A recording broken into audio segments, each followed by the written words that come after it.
کاتتان باش بینەرانی خۆشەویستی تلویزیۆنی کۆمەڵە، زۆر خوشحاڵم بۆ ئەوەی لە بەرنامەیەکی تێری دیالۆگدا لەگەڵ خزمەتتانان. ئازیزان، ڕۆژانە خەڵکێکی هێزگار زۆر لە کێشەی هاتوچوو لە ئێران گیان لەدەسەدەن. هەروەها لەم کێشەی هاتوچووەدا بەشێکی ئەگەڕێتەوە سەر قەوانینی ڕاندەگی و زۆر بابەت لەم شتانێتر. هەر بم بۆنەوە داوامان کردووە لە کاک ناسری سوبحانی کە بۆ خۆی لە فێرگەی ڕانندگی لە وڵاتی نۆروێژ کارەکە. هەروەها کاک ناسر پێشمەرگەی دێرینی کۆمەڵە و هەڵسوراوی سیاسی ئەندامی حیزبی کۆمونیستی ئێرانە. کاک ناسر گیان بەخێربی بۆ بەرنامەی دیالۆگ. سلااو ڕێزم هەیە کاک مەحیەگیان بوو خەتۆ بوو هاوڕێیانی هاوکارت و هەروەها بوو بینەرانی ئەم بەرنامەیە لە خدمەتەنە. کاک ناسر، بەداخەوە ڕۆژ نییە ئێمە خەبەر نەبیستین کە خەڵکێکی زۆر لە ڕێگەی ڕووداوی هاتوچووەوە گیان لەدەسەدەن و ئەوە بووە بە تقریبەن شتێکی خەبەرێکی ڕۆژانە لە زۆربەی شوێنەکانی ئێران. ئەم ڕووداوە ئەم ڕووداوی هاتوچووە ڕووە داتوانە. من پێم خۆشە لە ئەوڵەوە پێم بڵێ کە لە ترافیکە چی شتایەک زۆر تایبەتیەکە بێ ئینسان تەوەجوی پێ بکات. سپاس کاک مەحیەگیان بووە و بەرنامە بەڕاستی هەنێکی پێویستە، چون ڕۆژانە بە قەوڵی خۆشت وتت لە جادەکانی ئێران و بەتایبەت کوردستانە بووە بە قەتڵگای ئەو خەڵکایە. ڕۆژ نییە جوان و منداڵ و گەورە و بچووک لە ترافیکە ڕۆژانە تیاچن. خۆی ئەتوانی لەواقع لە چەند خاڵە گشت ئەوانە کۆ بکەیتەوە خەتاکەی لە چیایە. من پێم وایە خەتاکەی تەنیا لە قانونی ڕاندگیان یانێ ئەوەڵ ئەبێ وەختێ لە وڵاتێکە کە هیچ بایەخێک نادا بە گیان بنیامەکان، یانە بۆی مهم نییە ڕێگۆبان چۆنە، مەسن بەشێکی خەتای ڕێگۆبانە. دوایەوە بەشێکی تری کەیفیەتی زۆر خراپی ماشینەکانە کە بەرحاڵ ئێران خودرۆ خۆی دروستێکا وەکو پراید، یا ئەوەش کە لە وڵاتەکانی ترە واردیەکەن ئستا یەکەن بە هەرزیانترین قیمەت ماشینە واردکەن کە کەیفیەتی لە خوارەوە، یانێ بەلحاز ئیمەنیەوە ماشینێلە مەسن بیتێری بوو وڵاتانی ئەوروپا ئەسن وەری ناگرن ئەینەر نەدواوە. ئەوە بەشێکی تریشی هەڵەگەڕێتەوە کەیفیەتی خواری تعلیمی ڕانندگی کەوە مردم فێر ڕانندگیەکەن. دوایەوەشە فاکتۆری ئەنسانیشی هاتیە، یانێ دیارە حکوومەت خۆی سایەکات وا ئەو کێشانە بکات بە فاکتۆری ئینسانی، لە حاڵەکە مقەسەری ئەسلی ئەتوانی بێژی خۆدە حکوومەتە. کاک ناسر پێش لەوە بچینە سەر باسەکە، من پێم خۆش بوو بۆ بینەوەران بڵێ ئێوە بۆ خۆتان لەم بەشا زۆر کارتان کردو. چەند ساڵە خەریکی کارن لە بەشی فێرکردنی ڕانندە لە وڵاتی نۆروێژ؟ من لە نروێژە ساڵی 2008 یانێ ئەکات تقریبەن 12-13 ساڵ لەمەوبەر من ڕۆشتم بوو مەدرسە، یانە مەدرسەی کە معلمەکان فێری تەدریسەکەن، تەدریسی ڕانندگی. مەدارسی ئێرەش وەکو لای خۆمان نییە، لێرا تو ئەبێ 2 ساڵ چی لە دانشگا، بەڵێت چەندین فاگە بێ بخوێنی، یەکێکی لەسەر ترافیکێکە، یەکێکی لەسەر محیتە، یەکێکی لەسەر تەکنیکە، یەکێکی لەسەر قانونی ترافیکە، یانێ ئەتوانی لە 5-6 فاگا کۆی کەیتەوە هەمووی 2 ساڵەکەی یانەوە 2 ساڵە بەدوایە کات و پەداگوگیشە خوێنی، یانێ شێوەی تەدریس. ئەمە تاکەی ئەو 2 ساڵە تواوکەی جا وەختابی بە معالمەسە من تقریبان ئەبێ بە 11 ساڵە ئەو 2 ساڵی لێ دەرکەی کە دەرسم خوێنە. دیارە لە پاڵ ئەوەی شایەمە هەر کارمانەکرد بۆ بوونەوە فێربین، وەلێتر تقریبان ئەبێ بە 11 ساڵە من کارمە مەسە. یعنی ئێوە هەموو وەسیلەهای نەقلیە وەکو کامیۆن و ئۆتۆمبیلی بچووک و مۆتۆرسیکلێت و هەمووانتان، یعنی ئەوانە هەمووی قاعدەتەن فێری ئەوانە بەشە لە واقعات و ئەگە گەرەکت بێ کامیۆنش بخوێنی ئەبێ بچی ساڵێکی تر دووبارە ئەدامە تەحسیل بی ئەمە کە من خوێندمە فقط بوو ماشین سەواریە ئۆتۆمات و ماشینی دەندەی بگیر زۆر باشە ئەوە باسیەوەتان کرد کە دەوڵەت بۆ خۆی هۆکاری ئەسڵی وەزعیەتەیە بەڵام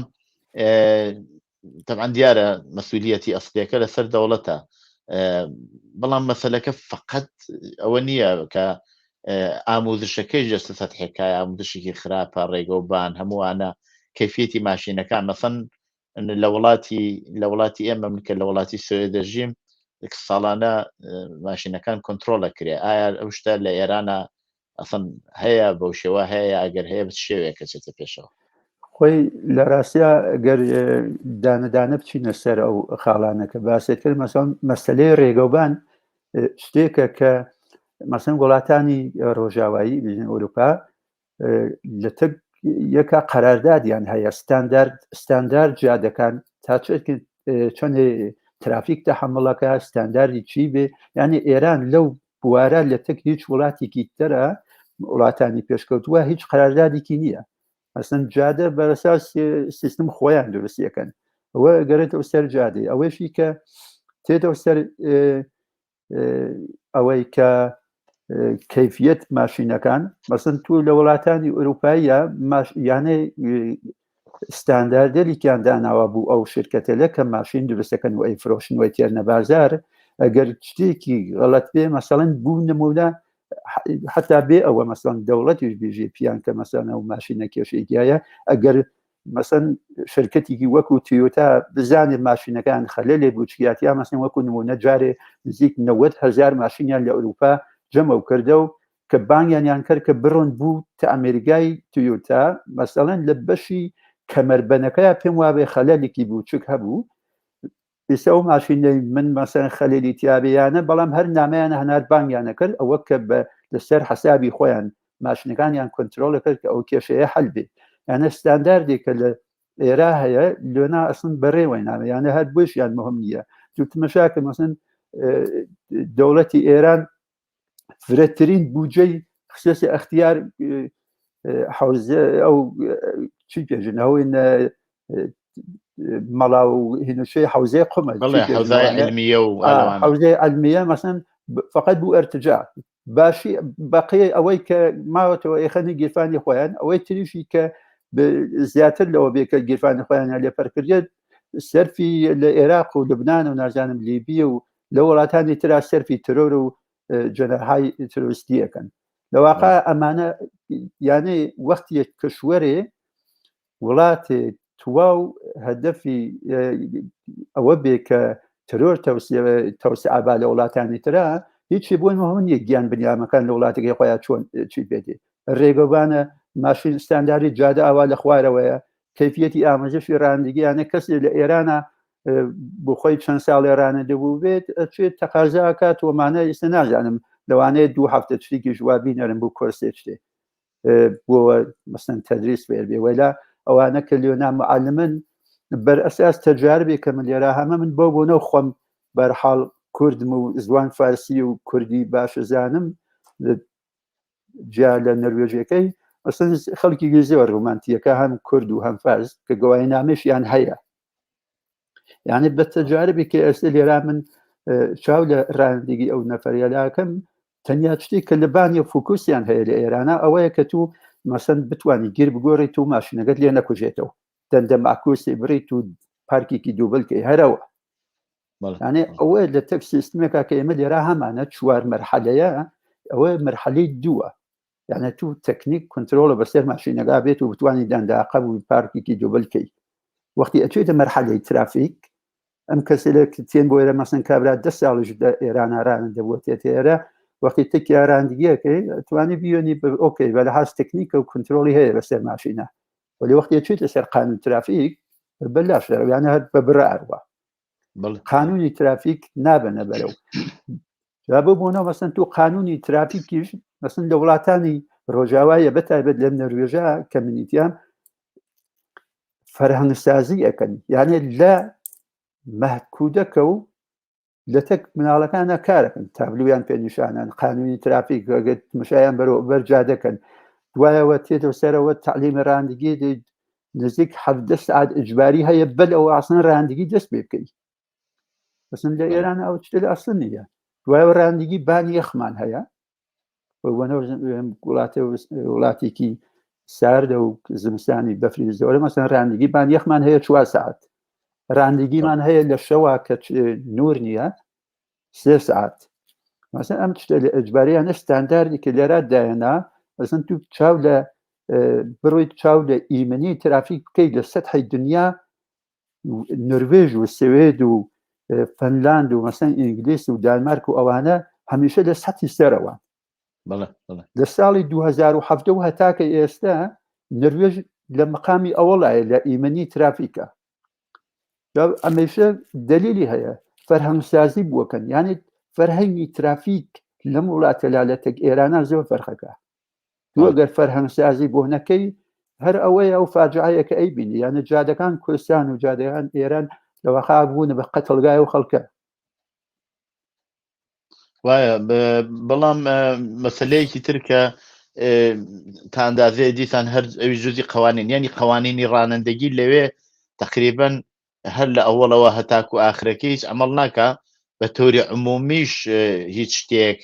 ناچێتە پێشە مەسەن سرعەتی جاری وایە خودی سرعەت تەئسیری هەیە لەسەرەوەی چ ڕووداوێکی ڕانندگی یا ڕووداوێکی شتی وا دێتە پێشەوە میزانی سرعەتەکان چەندێک تەئسیر هەیە مەسەن لە چ سرعەتێکایەکە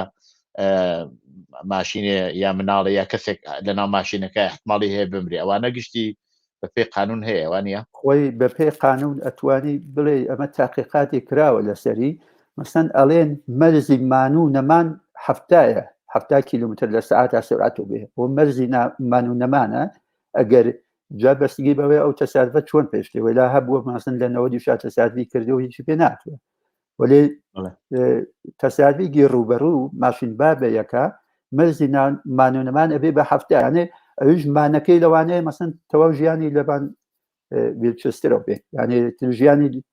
گوێرانە بێت کابرا ویلا ئەوەی کە مەسەن لە 50 تەسادفکەی احتمالی مردنت هەیە بۆ بۆنەوە ئەوەی کە مەسەڵەن ئێستا تو لە ئاماری تەلەفاتی ئێرانە تازە ئاماری ڕسمی خۆیان بەرئەساس ئاماری ڕسمی پزیشکی قانونی لە ئێرانە لە مانگی لە دوو مانگی ئەوەڵی ساڵی 1400 2596 نەفەر لە ترافیکە گیانیان نەدەستا لە 5 مانگی ئەوەڵە 7032 نەفەر گیانیان لەدەستا ئەوە مربوطە بە ساڵی ئەمە هینی ئەم ساڵە ساڵی 1400 یعنی ئەمە تازە ئاماری ڕسمی پزیشکی قانونی ئێرانە مەسەن وتیانە لە جادەهای کوردستانە ساڵانە 350 نەفەر وەلێ من پێم وایە ئەم ئامارە ڕسمیێلە بێت دوو بەرابەر و سێ بەرابەرشی کەیتەوە چونەوە منیشتم شای و ئامارانم کرد ئەو جۆرەی کە من سەرنجمدا بەهۆی کۆڕۆناوە میزانی مەرگومیرەکەتان دادێ هێشتا هەرچەند لە ئاسی دنیا تقریبا نتوانین بڵێن ئێران لە پلەی 1 و 2 لە میزانی مەرگومیرە لە ترافیکە بەڵام بۆ جۆرەوە پیشانەدات بە دەلیلی کۆڕۆنا هاتوچوو کەمتر بووەتەوە ئەینا ئەگەر چاو لە ساڵەکانی 97 و 95 بۆ لاوە بکەیتم شایەکەی هێزگار مەرگومیرەکەی هێزگار لە سەرترەوەی لەو سەدحیوە تا ساڵی 1400 یا 1390 متمانەن وایە بەڵام ئەوەی کە مشکلە مەسەن من ئەو هەسایتێکی ئێرانیە چاوم لێ کرد ئەوە خۆیان وتیانە کە لە پای پارەکە ئاماری تەلەفاتی ترافیک 11% زیایی کردیە یعنی هی ئیمساڵی لە پای ساڵی 1399 دوای ئەوەش یەکێکی تر دیانێت ئەزانی چی خۆی لە ترافیکە یانێ ئینسانەکانیش مهمن دیارێت جمهوری ئیسلامی سعیەکە تووە و ئەم سەدەمات و تەلەفاتەکە لە ترافیکە هەیە وەکو خەتای ئینسانی نیشانی بە خەڵک بژێەوە خەتای ئینسانی بووە وەلێ واقعیەتەکە وەیە مقەسەر ئەسی خۆدە ڕژیمە دوای ئەوەی شەڵە گەڕێت ئەو سەر ڕێگۆبان و جادە فاکتوری چوارم ئەتوانی بیژی ئینسانیە ولی واقعان یانێ فاصلە زانی یانێ تەنیا شتێک کە حەداقل وەختی ئەوێنن حکوومەت خۆی هیچ بایەخێنە بە ژیان ئینسانەکان لە ترافیکە ئینسانەکان خۆیان ئەلفێتە قۆڵی لێ هەڵماڵن بە ئەو مشکلاتە حەلکەن حەداقل بتوانن ئەو ڕیسکە کە لە ترافیکە کەسێک تیانەچێ یا خۆیان تیانەچن کەمەوکەنە و مسافەتێکە تێک ماشین بەرەوە هەیەە یعنی مسافەت کاک ناسر مۆزوعێکەیەوی شوەیە کە بڕێک لەوانە ئەبێ بە فەرهەنگی عمومی ئەو کۆمەڵگا مەسەلەن لە وڵاتێکی وەکو لە وڵاتانی سکاندیناوی ئاوەتان ئەندازەیەکی زۆر وڵاتانی ئوروپایی بەگشتی چونکی هەموو قوانینی ڕاندەگیە لە وڵاتانی ئوروپایە تقریبا وەکو یەک وایە من بۆخۆم ئەکسەرەن زۆربەی وڵاتانی ئوروپایی ڕاندەگیم کردووە یەک قانونی ڕاندەگی ئەمەڵەکات کە چیتە مەسەلەن وڵاتانی ئاسیایی ئەو کەسێوا ها لە ناو مەیدانە ئەوەی تردێ خۆی پیاکە بەبێ ئەوەی کە مەسەلەن ڕعایەتی بکە منزورمەیە ئەوانە تۆزێ جیاوازی هەیە وانە مطمئنەن جیاوازی هەیە یانە من لە پای تەجاربێک کە لێرا وتم کە لە تەک بەبوونەوە بەرحاڵ هەم زوان فارسی و کوردیزانم کەسی زۆر هەم ئێرانی و کورتێن بولامان لە کاتی ڕاندگیان مەسن لە ئەوڵە تو 2 ساعتێکیان ناچی بزانن تا چه حەدی ڕاندگیان باشە مەسن چاولێکەکەی وەختی ئەگەێتە سەرمەیانێ ئیتر کاری نییە ترافیک چۆنە لە ناومەیانەکە یەکسەر خۆی پیاکەژم مەسن پرسیارەکەی بۆ وات کرد من بەلاوە گەشتم بەلا ئەو گەشتماوێ یعنی هینەکە ئەوەیە لە ئێرانیشە لە وڵاتانی کوردن خاوەرمیانە ئەمە فەرهەنگە وایە یعنی هەرکە گەی هەرکە ئەوەڵ گەیشت ئەوەروە یعنی کێشەکە لە وایە کە ئەوان خۆ قانونی ترافیک لە تەواوی دنیا یەکێکە ولی وەختی لێنا هیچ بایەخێکی پێنادەن بە تعلیمی ڕانندگی ئەوە کە مەسەن حتا ئەمتحانگرتنەکەیشیان مەسەن ئەمتحانگرتن وەختی ئەچن بۆ ئەمتحان 4-5 نەفەر بەیەکەوە ڕۆن ئەمتحانەدەن کابرایەکی ئەفسەر تێ لە تێکیانە پێم وابێ نەفەرێ 5 دقە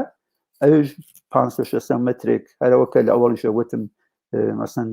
ماشینەکەی لێ نەکوژێتەوە بتوانانی گیر بگۆڕێت و پارکێکی دووبلکا و دەندە ماکۆسێ بتوانێت بگەڕێتەوە هەر ئەوەنە یعنی تواو ئیمتحانەکەیشیان فقط هالەبانەوە و کە تەکنیکی باش بێ ئیتر قانونی ترافیک ئەواتە بەرە و نایباتە بەرە و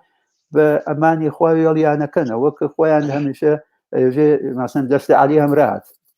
تو وەختی هیچ قانونێک ناوێتە بەرە و دەستی عەلی لەکوێ هەمرات یعنی ژیان ئەو ئینسانیەلا سپێرن بە دەستی عەلی لەواقع بۆیە من بەسیەوەم کرد لە وەختی ئەڵێن ئەبێ بە فەرهەنگی عمومی تۆتم شاکە حتا لە مەدارسە لە مەدارسی منداڵانە حتا لە وەختەیە کە ئەچنە مەهدی کودەک و کراسای ئەوەڵوانە بەشێک لە قوانینی هینیان فێرەکەن قوانینی ترافیکیان فێرەکەن خۆ ترافیک حتمما هەر فقط هەر ئۆتۆمبیل نییە یا ماشین نییە وەسیلەی ڕاندگی عبارەتە لە حتا دووچەرخە لە شتی تریش حتا ئەو بنیامەوە خۆی لە ناو جادایە بەشێک لە ترافیک ئەوانە فێرەکە ئەو بۆیە لە وڵاتە بە فەرهەنگی عمومی تەبدیل نەبووە وانە دقیقاً وایە یانە تو لە وڵاتانی ئوروپایی یا بەتایبەت سکاندیناوی کاری بووەکەن وتم مەسەن فەرهەنگسازی بووەکەن هەر لە مەتکودەکە و گرفتە تاکەی مەجلسەی ابتدایی دوای تێنە ڕاهنمایی یانێ لە تێکیا کارەکەن ئەیکەن بە فەرهەنگی ئەم بنیامەدا یانێ ئەبێ بە فەرهەنگی کە کولەن خەڵک بێ ئەوە مەسەڵەن زۆر کەسی هێشتا ڕاندگی تعلیمە ڕاندگی دەست پێ نەکرێت زۆربەی قانونەکان ئەزانی خۆی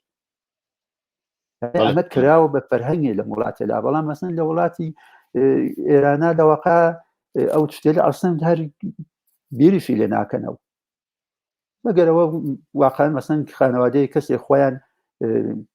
فرەت دەربایس ئەوە بێن کە لە تەک مناڵەکانیان ئاقسەکەن کە چۆن ڕاندگی کەن و چی بکەنەوەمانە بۆ بنەوە لە ترافیکا بەرحاڵ سەدەمەیە بە کەسێک نەگەن یا خۆیان سەدەمەیە نەبینن لەوانێ بەڵام لەلایەن دەوڵەتیە و لەلایەن ئەداراتەوە هیچ کارێکی بۆ ناکرێت لە حاڵەکە ئەو کارە زۆر ئاسانیشە مەسەن تو لە ماتکودەکەەوە دەست پێ بکەی دەتوانی مەسەڵەن لە تەک چوارانە مەسەن لە ئیدارەی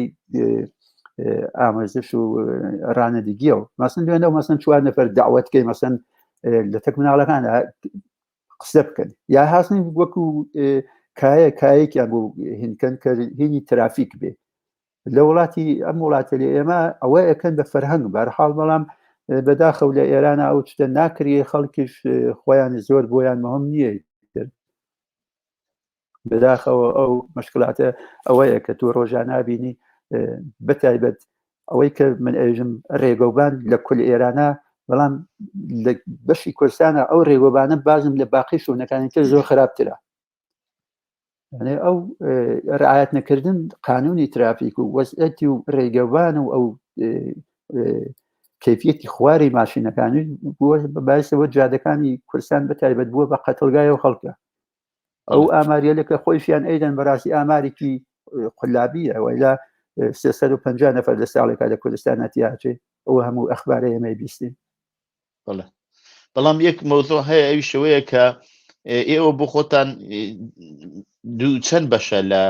کاری ئامودشەکەتان ینی هەم بەشی تۆریتان هەیە خوێندن بە شکلی خوێندن و هەم بەشی عماڵیەکەی ئەوانە بە شێوەیەکە هاوکات بێ کۆچێتە پێشەوە یاکو ئەوەی کە بێ پێشتر ئامادەگییان بووبێ لە باری تۆریکەوە لە باری دانشەکەیەوە لە باری زانستی هینەکەەوە ترافیکەوە مەحیگان لە نروێژە 4 مەرحەلەیە یانێ مەرحەلەی یەکمی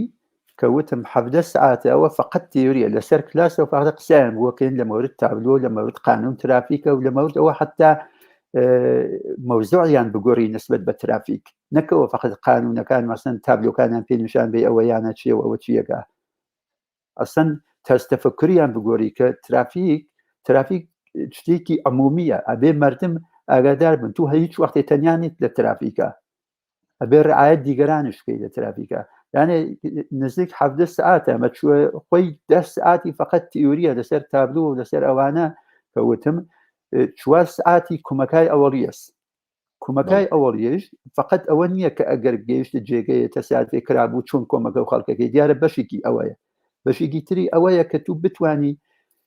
ئەم مەسەلەسی کلێرا پێژن باشەترەکان ئەو مەسەلەسە بەشە و نماوە هەیە کە بتانی لە فاسەیەکی مناسبە دایبنی دوایە جلسقەی شەونەمایی کە بیکەیتە بەرت کە ماشینێکی تر نەیە لە پڕێکا دێر ئەو جێرانە ببینێت و تووشی تەساتێکی تر بێ دووبارە بێ بە فرە بێتەوە یانێ ئەم 4 ساعت فقط بەشی کومەکای ئەوەڵیەیە 3 ساعتیشی کەوتم ئەوش هەر تیوریە ساعتێ لەسەر کلاسەوە 1-2 ساعتیش لە دەرەو لە تاریکیە کە چۆن لە چراکانمان ئێستفادەکەین ئەمە فقط مەرحەلەی یەکەمیەتی ئەم مەرحەلەی یەکەمیشە لە 16 ساڵ و هەتا 25 ساڵ ئجباریە بێ کردوبێتیان ئەوە مەرحەلەی دویشی ئەچێتە سەر تەکنیک یعنی ئەوەی کە کنترۆڵ بەسەر ماشینە بێت و لەسەر سرعەت و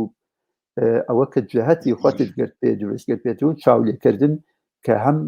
بتانی هەم دەوروبەری خۆت هەم ناوچەی کوێر کە ئەوە نایبینی بتانی چاوی لێ بکەیت بەلەوە ئەسەن جەهەت خۆت و تەغییردا بێ لەسەر گیر و لەسەر فەرمان و چاولیکردن ئاوێنە و ئەمانە کنترۆل بەسەر ماشینە ئەوە مەرحەلەی دوویەتی ئەو مەرحەلەی دوویە لەواقع بە کەس کەوتی ئەوە نییە مەسەن بێژی چەند ساعتی تایبەتی دانن بووەوە لەوانەیە مەسەن نەفرێ 20 ساعتی پێویست بێ نەفرێ 50 کەس بووە فقط لە مەرحەلەی دوای ئەمە 40 ساعت رامان گرتیە بۆ بۆنە و بتوانێت کنترۆلی بەسەر ماشینا بێ ئەوەی تر ئۆتۆماتیک بێت بیری لێ نکاتەوە کە کام گیر بگۆڕێت ئیتەوە بوو ئەو نەکاری پێکردی تر هاتووەسێ دەستی چی بکە تا ئەو مەرحەلەش تەواو نەبوو بێ ناچێتە مەرحەلەی سێ چون تو ئەو مشکلاتت کە لە مەرحەلەی دوا هەیە بێژین کنترۆل بەسەر ماشینا لەکتە خۆتا بیوەی بوو مەرحەلەی سێ کە قانونی ترافیکە ئەو وەختەی تر ئەو توانایتە نییە یانێ تو ئەم شتێلە ئۆتۆماتیک بوو بێت کە بتانی کنترۆلی تەواوی بەسەر ماشینا ئەو وەختە ئاسانترە توانی ئیتر هێنێکی باسترت هەیە کە تماشای قانون ترافیکەی بتانی کنترۆل بەسەر قانونی ترافیکا بێمجار بەڵام کەسێک کە هێشتا ئەو مشکلەیە هەیە کە کام گیر بگۆڕێت و کەی کەلاش بگرێت و کەی ترمز بگرێ ئەو وەختی تر ئەو توانایە نییە کە بتوانێت هەمزمان لە تەک ترافیکی شاکارکە وە بۆنەوە ئەمە 4 مەرحەلەیە مەرحەلەی ئەمە مەرحەلەی سێ و مەرحەلەی سێ لە ئاخری مەرحەلەی سێ ئێمە ساعتێکمان هەیە بەناو ڤردێرنستیمە کە تەستیانەکەین يعني لە مەرحەلەی دووە تەستێکی تایە 1 ساعتە کە ئەو مشکلاتی تەواو بوو بێ ئەو وەختیا چوونە مەرحەلەی سێ چوونە مەرحەلەی سێ کە لەسەر قانون کارەکەین تەستێکی تری تایە 1 ساعت ئەجباریە ئەگەر ئەوەی باش بوو ئەو وەختی ئەیوەی بوو ڕاندگی بان یەخ کە 4 ساعتە دوای ئەمە تەوابوو ئەچێتە مەرحەلەی 4 مەرحەلەی 4 بە نرویجەکەی پێژن لانگشێرین یانێ ڕاندگی بۆ ڕێگەی دوور ئەم خۆی 13 ساعتە 4 ساعتی تیوریە 9 ساعتی ڕاندگیە لە 4 بەشایە بەشی یەکمی بژین 2 ساعت تیوریە دوای بەشی دوم 5 ساعت ڕاندگی تر لەو محیطەتی ناوی ڕاندگیەکە چینە دەرەوە ئەچین بۆ مەتەخەیەڵێکی تر کە نائاشنایە بووی بۆ منە هەم ئەوە کە قانون ترافیک لە شوێنەکان ترانە قانونەکە فێربوو بێ لە هەر کوێنەکە ڕاندگی توانێ ڕاندگیکەی دوای بەشی سێومی ئەوێتە پلانێکین یعنی ئێمە مەسیرێکیان پێ ئەدەن کە لە چەندین شۆنا ئێمە ئەوەستین ئەچینە چەندین شۆنی متەفاوت بەڵام ئەوە ئەبێ خۆیان بە نەقشە پەیاکەن کە چ جادەیە لێ ئەڕون دوای بە دوای تابلووارەوەشتن ئەو بۆ نەو بزانن کە وەختی ئەچنە جێگەیەکی نائاشنا و جادە ئادرسەکانیش نازانن چەندێ ڕاندگی مشکڵە بێتەوە بۆ یانی تر هەنێ ئەمە ئەم بەشی ئاخریشی لە وەقای تر نەتیجەگیری یانە 2 ساعت لەسەر کلاسەوەین کە مەسەن چیان باش بووە چیان باش نەبووە لەم 4 مەرحەلا لە واقع ئەگەر کەسێ ڕاندگی تەواو نەبێ مەرحەلەی 4 قبول ناکەین یعنی ئەگەر باش نەبێ ڕاندگی ڕایەگرین لە سیا هەتاکەی کێشەی هەل بووە جا وەختە چینە مەرحەلەی 4 ئەو مۆزوعێکە لە ڕاندگیە کامڵەن لە ئەوروپاشا زۆر تۆزی پێکرێ مەسەلەی محیتی زیستە ینی چۆنیەتی بەکارهێنانی ماشین خۆی تاثیر دایانە سەرەوەی کە تۆ چەندێک گازهای گۆڵخانەی یا کۆلدیۆکسید دوانە ئازادەکە لە تەریخە ماشینەکە خودی ئەوش جزئی هینەکەتانەیە ئامۆژەکەیە باڵێ ئەوە بەشێک لەوەیە کە تو لێرا پێژن ترافیکی و میلیۆ یعنی محیط هەم ترافیک و هەم محیط زیست خۆت یانە ژینگە پارێزی تو بێ شێوەی ڕاندگی جۆرە بێ بەرنامەڕێزی بکەیت کە حداقل کەمترین گاز بدە یانە تو مەسەن بەجێوە لە سرعەتی 50 بەگیری سێ بەرۆی گاز بدەی بۆ ئەو سرعەتە ڕاگری توانی بچی لەگیری 4 مەسەن لەسەر ئەوانە کارەکەن دوایە لە شوێنێکا وەستاوی ماتەڵ کەسێکی ماشینەکە مۆتۆرەکەت ڕۆشنە دێخۆ ئەوە گازهای سەمی و ئەوانە ئەکاتە ناو هەوا و ئەکات ناو محیط نەبوو گیا و دار و بۆ ئینسانە بوو محیطت باش نییە یعنی لەسەر ئەوانەشە کارەکردیە خۆی وەختی ئەچن بوو ئەمتحان ئەمانە بەشێ لەوە کە چاویلەکەن بزانن بە لەحاز ڕاندگی و ڕعایەتی محیط زیست و دەوروبەریەکە یعنی ئەو بەشێ لە ڕاندگی نوعی لاستیکی ماشینەکان تەسیری هەیە لەسەر دیسان لەسەر متمانەفەسلێکە بەڵێ لە چ فەسلێکا چ نوع لاستیکایە بەکار ببێ یاکو مەسەلەن ئۆمقی مەسەلەن یا قوڵایی خودی لاستیکەکان ئەوانە بە شێوە هایەک مەسەلەن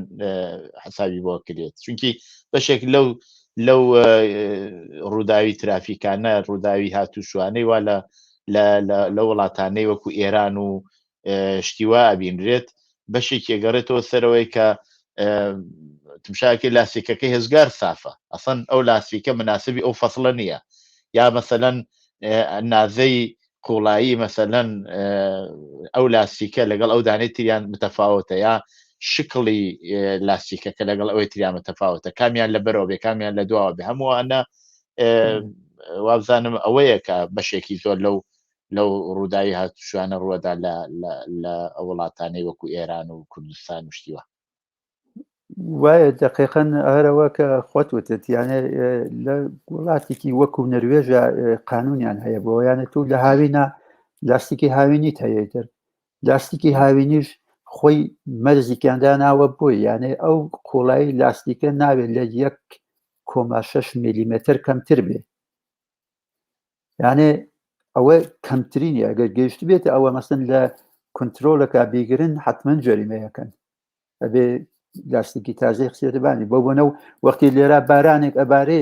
مەسن 1 میلیمتر قوڵایی بێ لاستیکەکەت کونتاکتی نامێنێت دەتەک جادا وەختی بارانێ فرە ببارێت و ئاو لەسەر جادە بێ لە هێنی زمستانە کەمترین قوڵاییەکەی ئەبێ 3 میلیمتر بێ ئەوە کەمترینیەتی یانە مەرزی ئەوەی کە ئەبێ تر بیگۆڕی ئەشێ لە 3 میلیمتر بیگۆڕی وەلا وەختی لاستیکی تازە سەنی تو خۆی 8 میلیمتر قوڵایی هەیە لاستیکە زمستانیەکان یا پێی هاوینەکانیشی هەروە نزیک 7 میلیمتر قوڵایی هەیە خۆی بەشێکیشی هەڵەگەڕێتەوە سەر وەزعیەتی ئەقتصادی ئەو خەڵکە لە ئێرانە بەلەحاز ئەقتصادی و ژیانیان یانێ لەژێر سفرایە کابرا توانای ئەوەی نییە هەم ماشینی بە کەیفیەتی باشە بسەنێ هەم ئەوە کە لە کاتی خۆیان لاستیکەکانی بگۆڕێت مەجبورە مەسەن هەر ئەوە کە بوو بەعسەوە کە بەشێ لەو تەساداتە کە تو لاستیکەکان و ساف و بێ مەسافەتی کە تو تورمەزێکریت و ماشینەکەت ئەوەستێتەوە ئەتوانێت چەند بەرابەر و بێتەوە وەختی لاستیکان و ساف و بێ بەرحاڵ ئەمانە گشتی تاسیری هەیە خۆشی هەڵەگەرێتەوە سەرەوە کە وتم بەڕاستی وەزیەتی ئەقتصادی مردم لە خوارەوەیە توانای ئەوەیان نییە حکوومەتیشی باەخێناوە دووە توتمەشای بێکاریکە لە ئێرانە زۆربەی خەڵکی وڵاتی بەتایبەت کوردستان جوانانی کوردستان هەموو ڕویان کردێ بە کۆڵبەری لە بێکاریە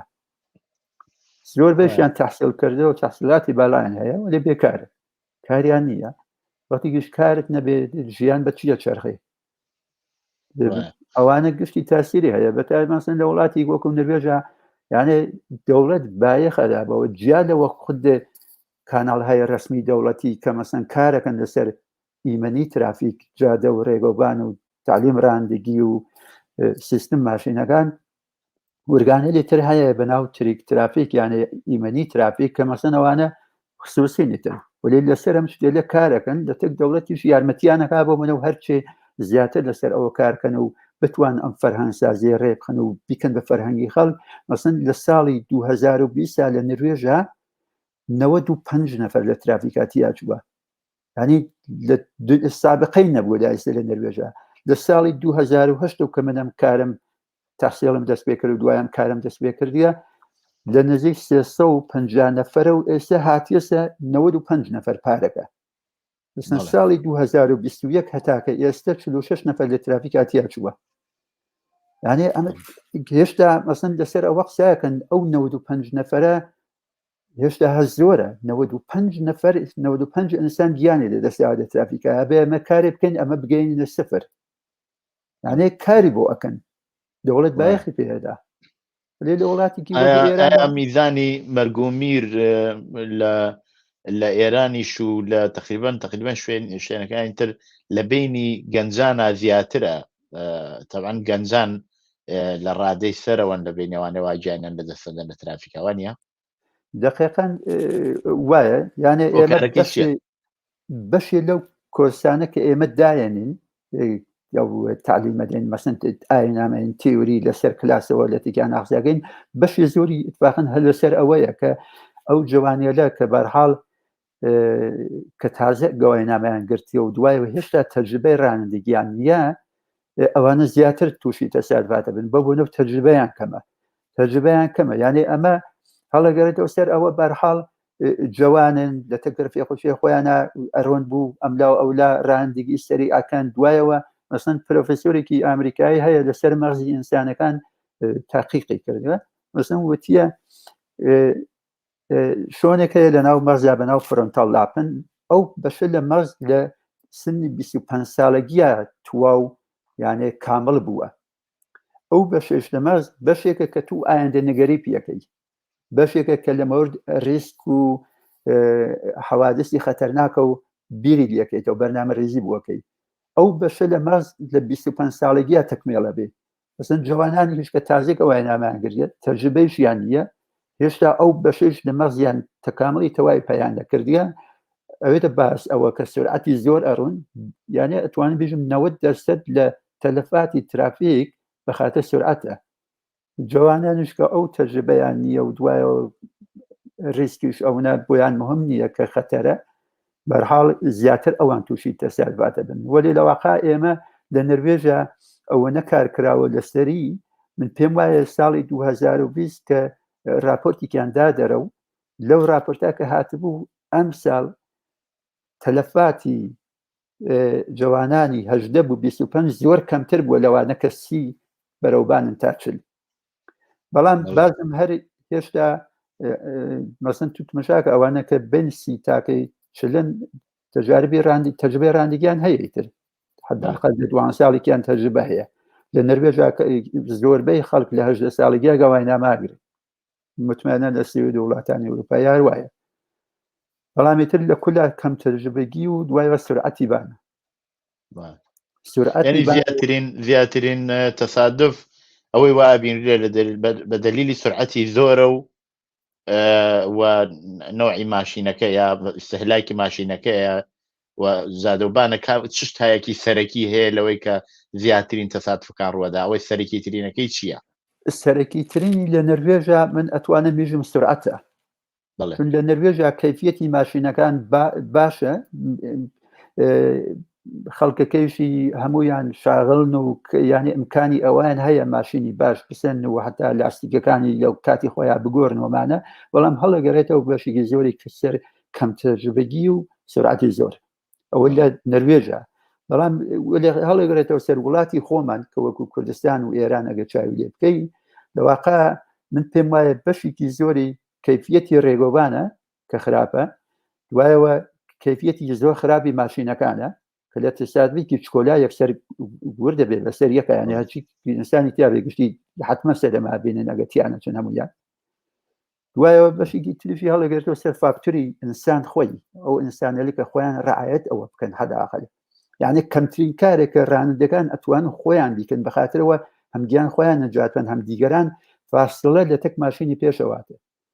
فاصلە لە نەروێژ ستانداردێکی هەیە ئەگەر جادە وشک بێت و ڕێگەوبان وشک پێ 3 ثانیە 3 ثانیش بەر ئەساس سرعەتێتر و 50 سرعەت و بێ 50 متر بێ فاصلە هەبێ ئەگەر سرعەتە 100 بێ بە 100 متر فاصلە هەبێ کە ئەگەر لە پێشەوە شتێ پێشات تو حداقل کاتت هەبێ عکس عملی نیشان بە کارە بکەیت ئەوەی تری کە ئەگەر جادە مەسەڵەن بارانی بێت و هەوا بارانی بێ یاکەی بەفری بێ ئەو 3 ثانیە تر زیاتر بێ بە 7 ثانیە کە ئەگەر لە پێشەوە تەسات بێت شتێ پێشات تو مەجای ئەوەی تیا بێ کە تو بتوانی کارێ بکەیت کە توش وارد ئەو تەسادفە نەبێت و حداقل نەخۆت و نەدیگەران شتیانە چندە ترافیکە بەشێکی هەڵەگەرێتەوە سەر ئەوە کە لە ڕاستیە یانە کەمترین کارێکە ڕاندێر ئێرانە ئەتوان بیکەن کە ئەوەی حداقل وەختی ئەوێنن حکوومەتیش بە یەخێنا بە ڕێگەوبان و ماشین وەزیێت ماشینەوەبانە خۆیان حداقل فاصلە ڕعایەتکەن وایەوە لە کاتی ڕاندگیش هاتووە بێ فوکوست لەسەر ڕاندگیگەت بێت نەکەوە مەسەڵەن خەریکی تەلەفۆن و قسەکردن و دوای 2 ثانیە تو هەواست بڕوە لە 2 ثانیە ئەگەر تو سرعت و 80 بێ نزیک 45 متر ڕۆشتووی لەگە ماشینەکەیت بەرەوە ترمزی گرتێ تو 1 ثانیە کاتوما کارێ بکەیت ئەگەر 3 ثانیەش و فاصلە بێ هیچی گوپە ناکردیە وەختە ئەنێ ئەمانە بتوانێت بەشێکی زۆری ئەو تەسادفاتە بەشێکی سرعتی زۆرە دوو فاصلەی کەمە لە تەک ماشینی پێشەوە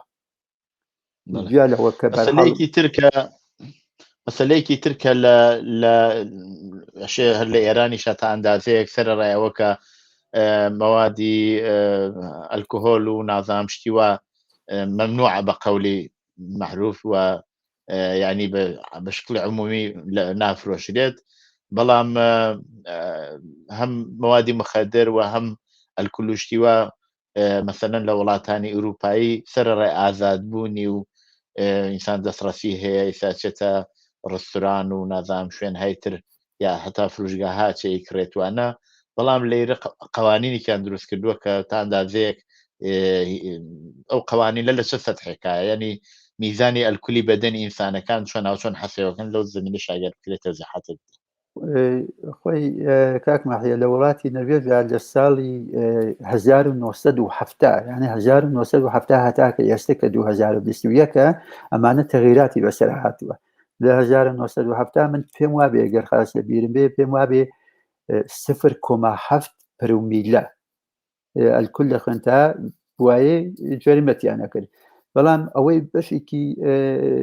لەسەری کاریان کرد دوای دییان مەسن لە ساڵ 1970 506 نەفەر لە نروێژا لە ترافیکا تیاچوو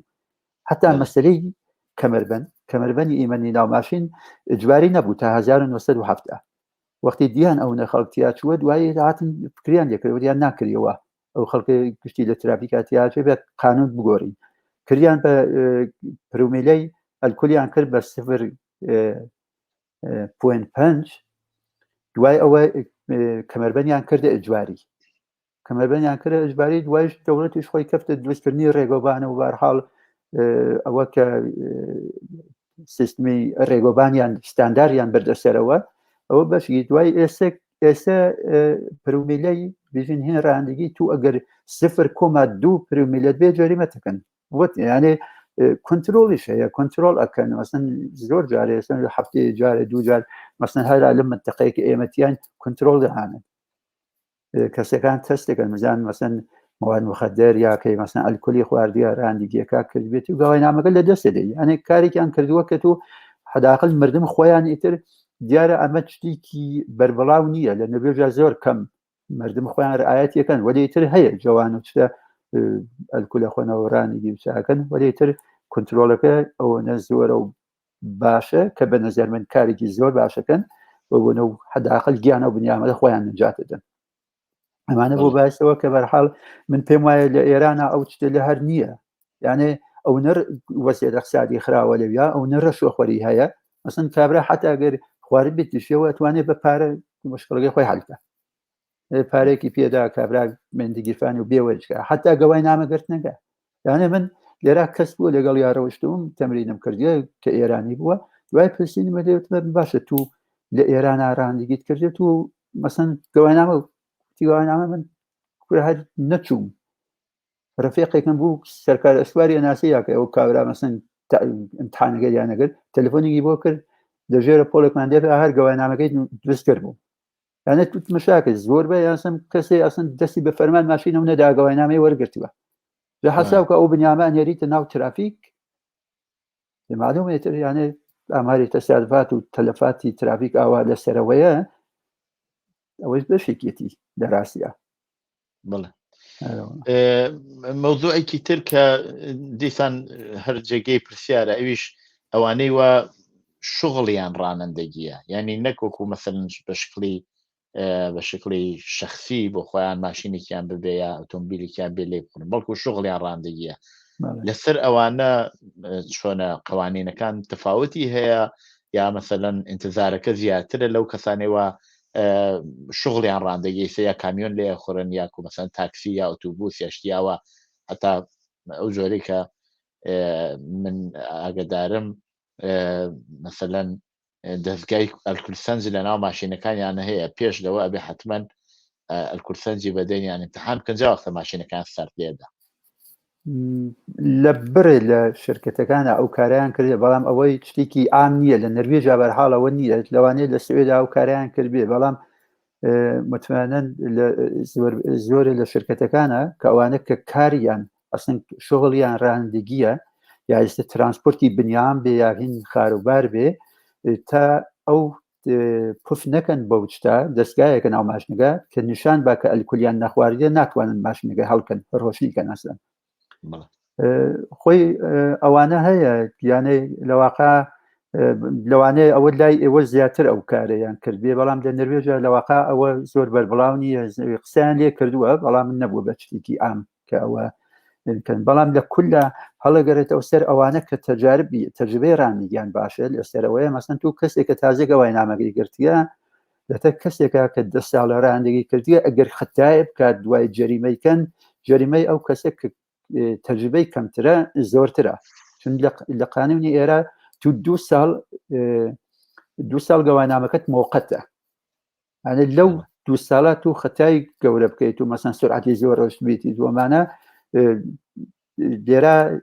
گەوانامەکەت کونەکەن مەسەن کەسێکی تازە گەوانامەی گرتووە مەسەن بە چرا سوورێت چرا ڕانمایە سوور بووە ڕەدیکە 3 کونیتیەکەن گەوانامەکەی دوو جار ئەو کارەکە ئەبێ بەشەش کن یانێ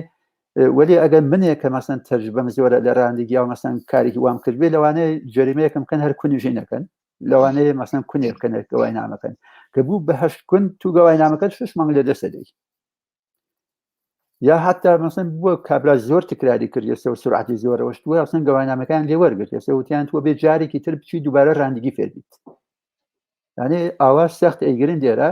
دلیلشی ئەوەیە کە مەسەن نەروێژ وتم لە ساڵ 2017ەوە کە لە سەتحی مقامی ئەوڵی هەیە لە دنیا لە ئیمەنی ترافیکە کە تەلەفات کەمی داوە لە ترافیکە